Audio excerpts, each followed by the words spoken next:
mana semua kisah punya makna dan setiap suara punya pesan. Bersama aku, Askia, Dan aku Rizka. kita akan buka wawasan tambah pengetahuan lewat suara.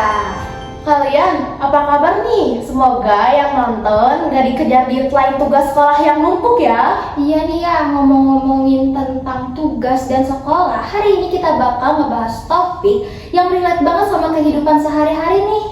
Yang isinya bukan cuma ngobrol, tapi juga bermanfaat loh. Betul banget, hari ini kita kedatangan tamu spesial kita yaitu Ibu Egi.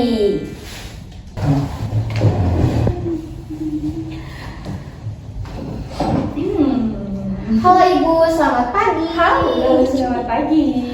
Oke Ibu boleh nggak sedikit perkenalan tentang biodata Ibu?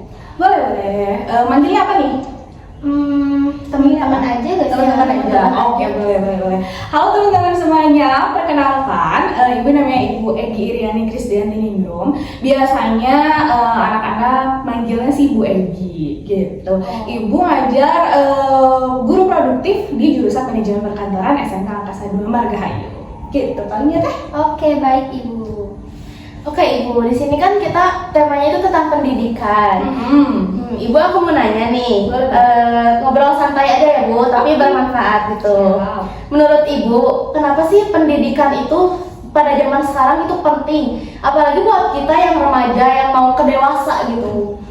Kenapa pendidikan sekarang penting? Satu, kenapa pendidikan penting? Karena pada masa depan, apalagi buat kita nih cewek-cewek ya. Iya Ibu. Iya, buat cewek-cewek, pendidikan itu adalah hal yang paling utama. Satu, kita akan menjadi seorang ibu, walaupun ya ibu secara pribadi belum melahirkan, tapi nanti kita akan mendidik anak-anak kita nanti. Nah, pendidikan itu adalah poin pertama. Kenapa? Karena kita akan mendidik anak-anak kita. Kita adalah madrasah pertamanya. Yang kedua, untuk menghadapi perkembangan zaman yang nantinya kalian akan menjadi generasi emas di 2045, kalian akan membutuhkan yang namanya pendidikan. Kenapa? Kalian akan bisa bersaing sama dunia yang semakin berkembang. Faktanya, di 2045 lulusan S1 itu adalah lulusan yang paling banyak, katanya seperti itu. Itu adalah tahun kalian tuh nanti. Makanya kenapa pendidikan sangat penting. Tidak harus S1, tidak harus sarjana, apalagi dokter gitu ya, profesor juga tidak harus. SMA atau SMK juga penting banget. Kenapa? Itu adalah dasar dari pendidikan kalian. Kalian punya dasar mengenai manner, bukan hanya tentang belajar di kelas saja gitu. Itu kalau kata Ibu. Kalau menurut Ibu, pendidikan zaman sekarang sama pendidikan zaman dulu itu beda gak sih?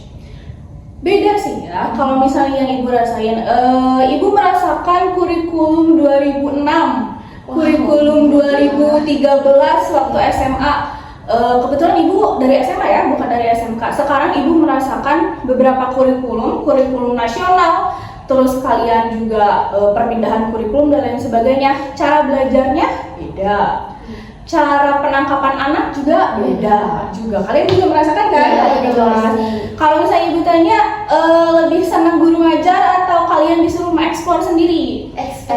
Explore. Nah, itu adalah keuntungan kurikulum yang sekarang, pendidikan sekarang yang kalian jalani. Karena dulu waktu zaman Ibu, pendidikannya kita hanya dari buku, guru mengajari, sisanya siswa tidak boleh mengeksplor gitu. Kalau sekarang kalian bisa mengeksplor sendiri, cari sendiri. Betul sekali, karena banyak sekali faktor-faktor yang bisa kalian cari di luar, bisa dari YouTube, TikTok dan lain sebagainya kan ya. Lagi sekarang zamannya tuh canggih ya Ibu. Betul Jadi sekali. kita tuh nggak cuma harus di sekolah aja, harus nge-explore di luar-luar lagi. Iya, setuju. Ibu, selama Ibu ngajar pernah nggak sih Ibu kepikiran gitu, ada hal-hal yang lucu yang nggak pernah Ibu lupain sampai saat ini?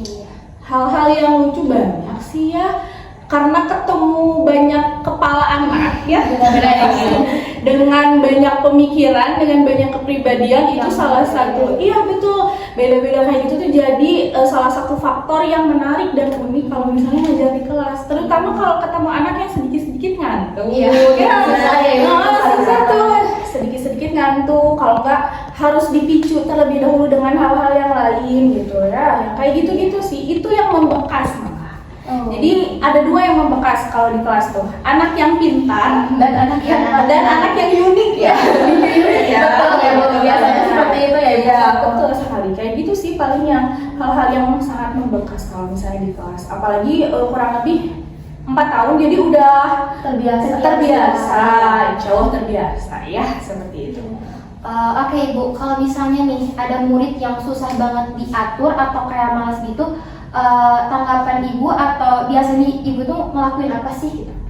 Harus melakukan treatment yang beda mungkin ya, dengan anak yang punya rasa spesial di dalam kelas seperti itu ya.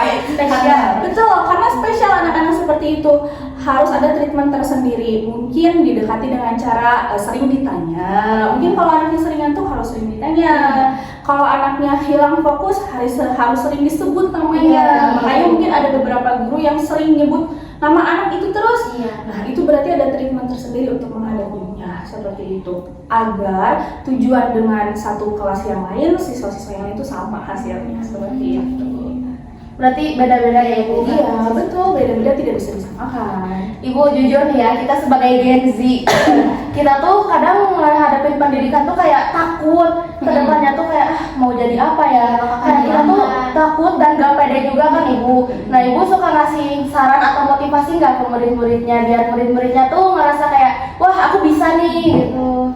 Kalau motivasi kecil mungkin ya, karena ibu juga belum banyak melangkah ke depan gitu. Mungkin ya saran-saran kecil, motivasi kecil buat anak-anak di kelas paling ketika akan selesai belajar atau ketika diselipi saat belajar seperti itu mah pasti ya. Kenapa? Karena kalau anak-anak nggak diselipi seperti itu ngantuk betul. Iya, benar. Kayak gitu. Kita kadang merasakan merasakannya sama. Ibu juga pun dulu merasakan kalau guru setiap hari ngobrol terus di kelas pelajaran terus pasti ngantuk harus diselipi dengan yang lain, itu sudah pasti. Iya, betul. Oke, Ibu aku mau nanya. Menurut Ibu, ciri-ciri siswa yang bakal sukses itu bagaimana sih Bu? Ciri-ciri siswa yang bakal sukses sebenarnya nggak ada ciri khusus Pasti ya. Karena kita nggak bisa menebak masa depan seseorang seperti apa. Betul, tidak bisa dipukul rata ciri-ciri. Misalnya harusnya pintar, yang harus setiap tahunnya juara 1 di kelas, tidak harus seperti itu ya. Mungkin ada anak yang pendiam di kelas gitu, tapi ternyata dia di luar senang bergaul dengan teman-temannya, ternyata tiba-tiba dia jadi MC terkenal. Jadi seperti itu. Tidak ada yang tahu. Iya betul, tidak ada yang tahu. Yang penting anaknya kalau menurut ibu gigih, rajin, teliti, itu kuncinya. Iya, betul.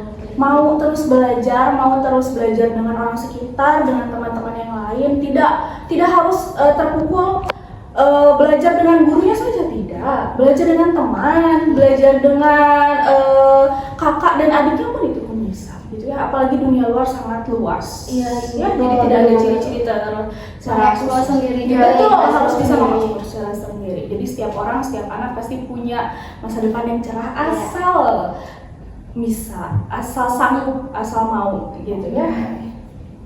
Terakhir ya Ibu, 3 kata yang menggambarkan pendidikan menurut Ibu. Iya, menurut Ibu. 3 kata yang menggambarkan pendidikan. Apa ya? Rajin, giat, teliti. Oke. Rajin, giat, dan teliti. Teman-teman tuh ada 3 kata ya saran dari Ibu Egi tentang pendidikan. Ibu, mungkin pertanyaan dari kita cukup sekian. Teman-teman yang di luar sana yang kalian masih bingung tentang apa aja tentang pendidikan, bisa nonton di channel kita selanjutnya. Karena gak cuma tentang pendidikan, kita juga banyak lagi mengeksplor pembahasan-pembahasan yang menarik, yang sesuai dengan Gen Z mungkin ya. Iya, pasti. Mungkin sekarang cukup sekian ya pembahasan mengenai podcast pendidikan. Terima kasih Ibu Egi telah mau menjadi guest star kami hari ini. Terima kasih juga. Jangan lupa kalian buat tonton video kita dan pantengin YouTube kita. Jangan lupa subscribe, like, comment, and subscribe, oke? Dadah.